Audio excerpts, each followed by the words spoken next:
closing diphthongs. I'm sure you've drawn the diagrams.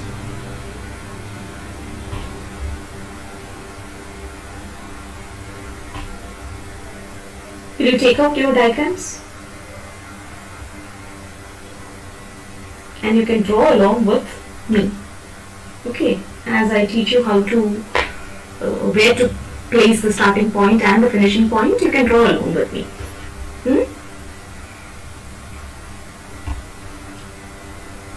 Let's take two diagrams. One diagram you can label as closing diphthongs and another diagram as centering diphthongs. We need two diagrams. One is closing diphthongs, the other centering diphthongs. Okay. Have you marked front, center, back, open, half close and close in both the diagrams? Okay. I don't want to place, as it is, there are so many lines involved. The diagram itself has so many lines, horizontal lines and vertical lines and slanting lines. And on top of that, we are going to represent glides within this vowel diagram, right? So, closing diphthongs, how many of them? In number, 5 of them. So, placing 5 such lines within this diagram itself is too much. That is why I want you to draw the centering diphthongs in another diagram. Please do this even if you attempt a question on diphthongs or vowels of English, for your exam. Please draw two diagrams so that things become very clear to the examiner at just a single glance. Alright? And another tip that I will give you is this. If you're drawing a diagram, the vowel diagram, please see to it that you draw the diagram with pencil and maybe the vowel glides, the lines showing the vowel glides using pen or vice versa. The diagram can be drawn with pen and these lines with pencil. But I would advise you to draw the diagram with pencil. Why? You may make mistake and you will want to erase it and so on. So it's easier, to draw the diagram in pencil and these lines with pen, because they are just straight lines, you can just draw them carefully and you will not go wrong with them. Alright, so let us take the closing diphthongs. We have 3 diphthongs that glide towards E, right? That is the second element. For 3 diphthongs, where will you place the finishing point for A, I and OI? Here, remember among the pure vowels, we identified the position for the short E as just above half close. That is the finishing point for these 3 diphthongs, A, I and OI. Okay, so when you show the diphthong as a straight line, please indicate the arrow mark to show direction of the glide. So when you show the starting point as just below half close and the finishing point as just above half close, please draw the arrow mark to show the direction of the glide. Let us take the first sound A. Where is the starting point? Place it below this line, half close line, below it, and take it to just above half close. Just below half close to just above half close. Come on, try out the sound A. A. What kind of a glide do you get? Try it out. Try out this sound as well. I. Now you can see, I is a long glide. Your tongue actually starts from a low position and goes up. But what about A? It's a very short glide. From just below half close to just above half close. Let us take I. Where do you mark it? You have this section, right? Front vowel. More or less identify the mid position there, because your diagram, will have this. You'll be able to identify the mid position easily. And from the mid position here, not the entire line. We are not talking about the entire line and the mid position. We are talking of just the front area and the mid position of that, and take it to the same finishing point. I. Start from here and end in just, so starting point is on the open position. Okay, oh sorry, open position, and finishing point is just above half close. Sometimes students ask me, ma'am, R is marked somewhere here, isn't it? In the vowel diagram of English pure vowels, somewhere here. Then why do you have to shift it here? For I, why do we shift it to the front? See girls, I did not tell you that the starting point or the finishing point of a diphthong is that of an English pure vowel. I only said a pure vowel, which means that, you know, Daniel Jones and others have done extensive research on this. They have studied this using X-ray photography. They have, you know, collected thousands and thousands of samples before coming to the conclusion that I is produced with the tongue. Which part of the tongue shifting or gliding? The front of the tongue. The front of the tongue gliding from the open position to the half close, above half close position. Okay, so we will just accept it on faith. So don't ask me this question. How is it that R suddenly has shifted from a back vowel to a front vowel? Because we do not say that a diphthong, an English diphthong, is a combination of one English pure vowel and another English pure vowel. No, it's just a combination of a pure vowel and another pure vowel. And what do you mean by a pure vowel or a monophthong? Any sound that can be articulated within this area is known as a monophthong or a pure vowel. Got it? So what is the point? Starting point of the first element of the diphthong I. Here it is produced as a front open vowel, and it goes up to this position. Next, see, oi, oi. See there? This is the line. Starting point is, you can more or less put it in the mid position. You have the third section here, right? So identify the mid position and take it to the very same position above half close. You have three vowels, three diphthongs gliding to E position. E position. The same position. Got it?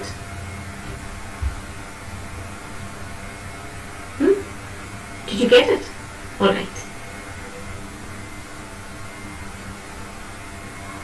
So,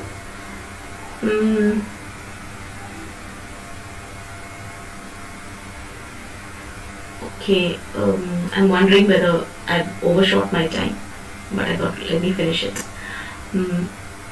Let us see.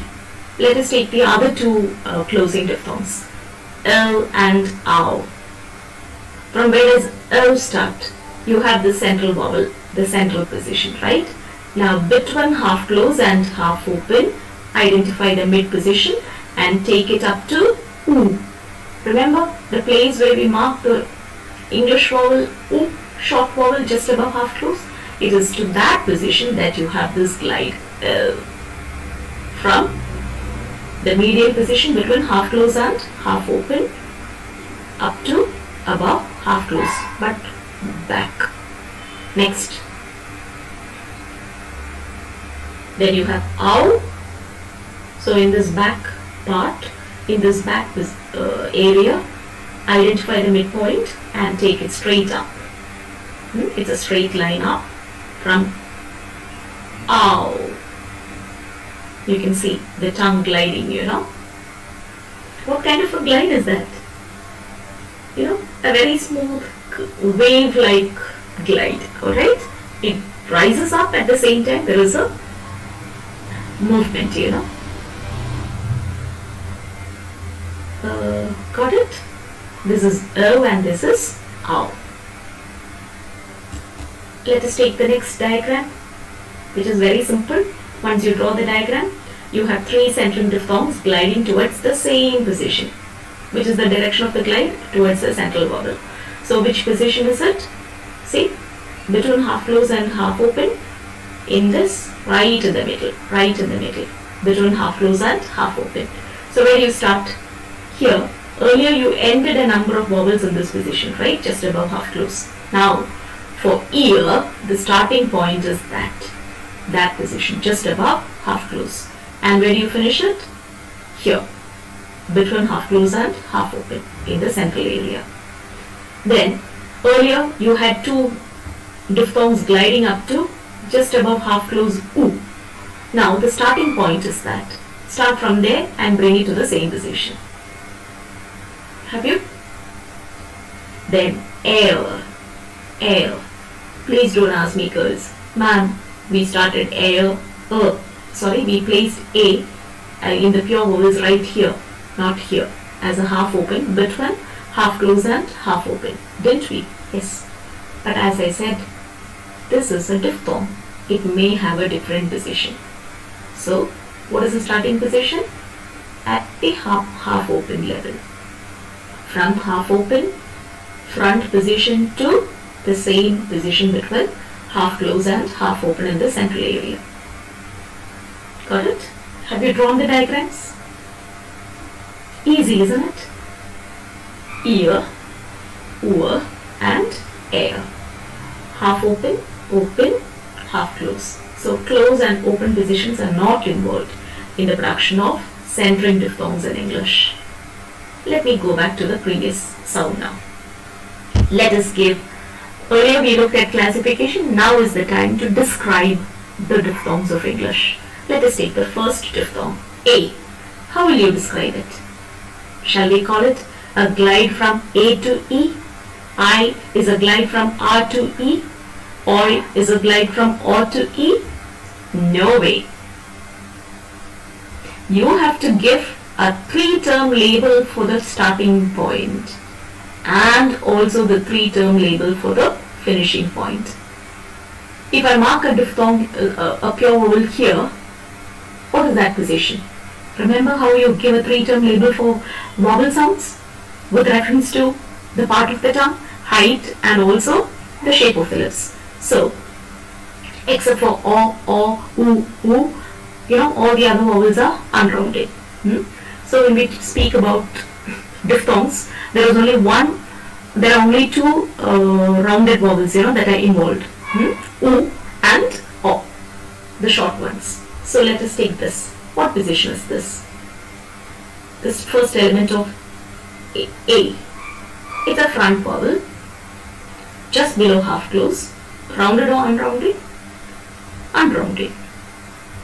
What is the finishing point? It is a front vowel again, front, unrounded, because it is E, unrounded, and just above half close. So, you describe A as a glide from. A is a glide from a front unrounded vowel just below half close to a front unrounded vowel above half close. See how you describe a diphthong? I is a glide from a front open unrounded vowel to the front unrounded vowel just above half close. Oi is a glide from a back rounded vowel between half open and open to glide from to the front unrounded vowel just above half close. Got it? Then take the other two closing diphthongs. Starting point is a central vowel. O is a glide from the central unrounded vowel between half close and half open to oo, a back rounded vowel just above half close, and ow is a glide from the back open unrounded vowel. Ah is not rounded. A glide from the back open unrounded vowel to a glide from, sorry about that. Ow is a glide from a back open unrounded vowel to a back rounded vowel just above half close. Oo, right? Back rounded vowel just above half close. centering diphthongs. Ear is a glide from a front unrounded vowel just above half close to a central unrounded vowel between half close and half open.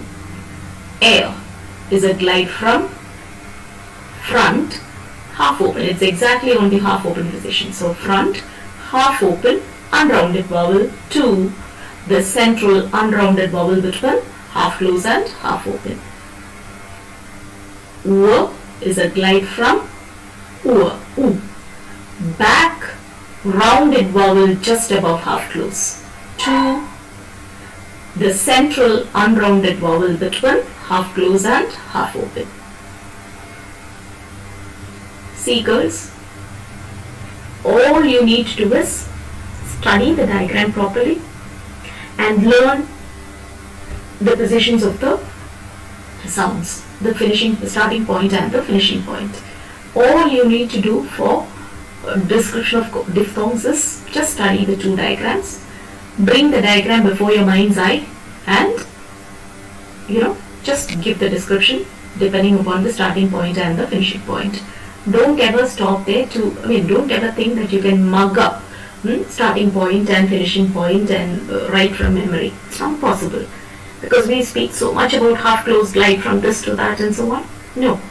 All that you can do is study the diagram properly, bring the either I draw it in your answer script and then give the description, or if you're just asked to give for 2 marks the description of the 3-term label, for 1 mark if you're asked to give the 3-term label of say the description of the sound I, you can't be drawing it in your question paper or in your answer script. So you have to just bring the diagram before your mind's eye and give this description. What is it? I is a glide from the front open unrounded vowel to the front unrounded vowel just above half close. So in this manner, you will be able to give the you will be able to describe the diphthongs with reference to the 3-term labels of both the first element and the second element, because a diphthong basically involves a glide.